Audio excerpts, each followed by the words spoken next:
This is what Matt does every week. All those quarterbacks. This is great. Like the president up here.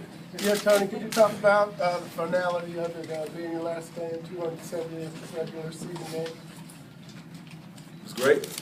Honestly, it went exactly as I thought it would go, except the winning part. We weren't able to pull it out.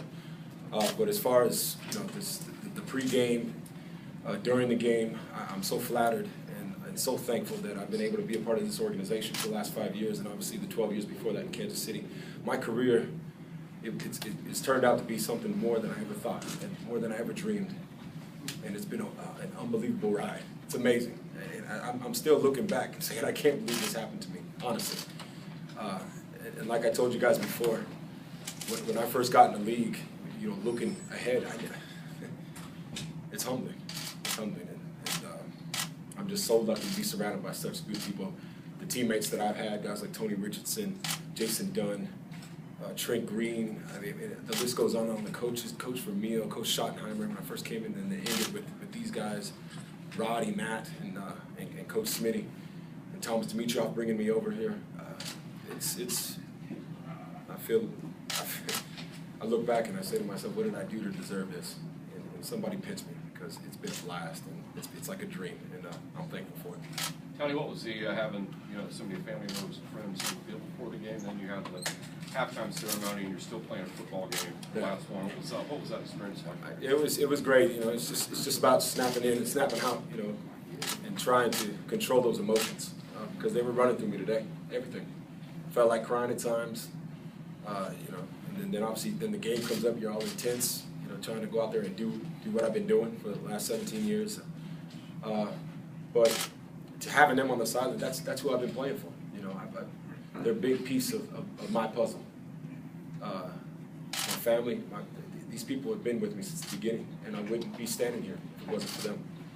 And I'm so gracious to them to just come out. And I had about 40 people on that timeline, it seemed like. My brother, my cousin, my mom, and my wife and kids, that core group. And I've been so lucky because, there are people out there that can't say that. And I'm surrounded by so much love, and I'm thankful for it. Tony, what is your contribution to the position? What did you say? So Chris said you guys had your brother said you guys had that Super Bowl conversation about 2 weeks ago. That it's not about that. Stuff like that. Can you talk a little bit about that, what you guys sat there and talked about? Well, we talked about a lot of things, but the Super Bowl obviously just wasn't in my cards, and I'm okay with that, honestly. And I did an interview with Peter King a couple weeks ago, and that was one thing I wanted to emphasize. Don't ever look at me and say, well, he never won the big game, or I hope there's no glitch on my record because of that. And if you think that way, then I don't think you know what you're talking about. I really don't. Because this is the ultimate team sport. And I've been on some good teams, but we just weren't able to get over the hump. It's offense, defense, and special teams. And then the ball's got to go your way. And we didn't have that this year. It seemed like the horseshoe fell out of our butts. Because for whatever reason, the ball, like even this game today, you saw what happened at the end. We're driving, and everybody felt confident, and we felt like we were going to go get the job done just like last week in San Francisco. And then all of a sudden, it's just one of these plays, like fluke-type plays. Stuff that's uncharacteristic of what we've done around here for the last 5 years and the winning that we've done. But it happened for a reason. And that's what I told the guys last night when I stood up in front of the team. Coach Smith asked me to talk to him. And I was just, first of all, I was thankful for that. But my message to them was, learn something from this year.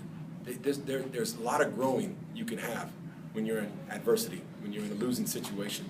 And I know that's what brought me here today. It's my second year in the league when I dropped 17 balls and had that horrible year. It made me the person who I am today. So that's what I wanted to stress to those guys, is that use this year. Make it count for something. Because the sky's the limit. There's so much talent on this team.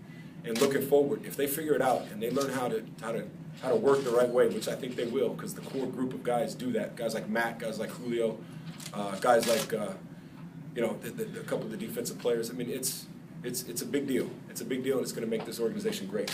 Talk about your contribution to the position, opening that position up. The tight end was looked upon differently as you progress. Well, when I first came in, I used to watch, obviously, Shannon Sharp. I used to watch tapes of Keller Winslow, Sr. And I was just lucky to be able to get that torch passed to me. And be in some offenses where they trusted me to move me up from that traditional tight end spot where you're not just attached to the line, where they can put you out at receiver, put you in the slot. I remember putting me in the backfield, coming out of the backfield, catching balls. I mean, where you're just a weapon and it's a matchup. You pose that matchup at all times. And I'm proud of the way the guys that have come after me, guys that are just coming up now, guys like Gronkowski, guys like Jimmy Graham, what they're doing with the position. And they're going to take it to new heights, I hope. You know, and I'm glad that I was part of that. It's a good feeling. It's a humbling feeling. Tony, was it set? John Vanessa, perform at a high level. Why now? You know, why retire? Why retire now? Because I'm old. My body hurts. And also, you guys, most of you guys know the story with my son, Nico. He's out in LA and he doesn't live with me. And it's time for me to get back and devote everything that I've, because football's been up here for me. It always was. It's my family's here and football's right there next to it. And for better or for worse, that's just the way my mentality worked. I was obsessed with football and OCD about it. That's what I told the guys last night, OCD, but OCD, obsessive compulsive disorder, it's not a disorder. If you channel it the right way, the right direction, it's a gift. And I need to put that emphasis on my family now and on to the next part of my life. This is like graduating to me, honestly. You know, I'm going to miss it. I'm going to miss my classmates, my teammates, my coaches, my teachers. I'm going to miss them. But at the same time, it's time for me to go into the next stage of life just like everybody else. And nobody's immune to this. Everybody who plays is going to have this day. And the way I've been able to go out on my own terms, it's a blessing. And like I said, I have no regrets. Tony, was it 17 short seasons or 17 long seasons? Short. When you're having fun, it's never work. You know, I still haven't worked a day in my life. Maybe when I was younger, my first job, passing out flyers, but now, I mean, it's a dream come true to play in the NFL. It's such a gift. If somebody feels like this is long, you're not doing it the right way. You're not enjoying it. And I've enjoyed it. I've enjoyed the hell out of it. I've had some great teammates, like I said, and a couple of those guys are here that I've played with. And I'm going to go out tonight. I'm going to have a great time tonight, celebrating with a couple of my coaches, my teammates, and my friends and family. That's what it's all about. You got to have fun at this. Otherwise, you won't enjoy the ride. All right, thanks, guys. Did it? Thanks, guys. Appreciate it.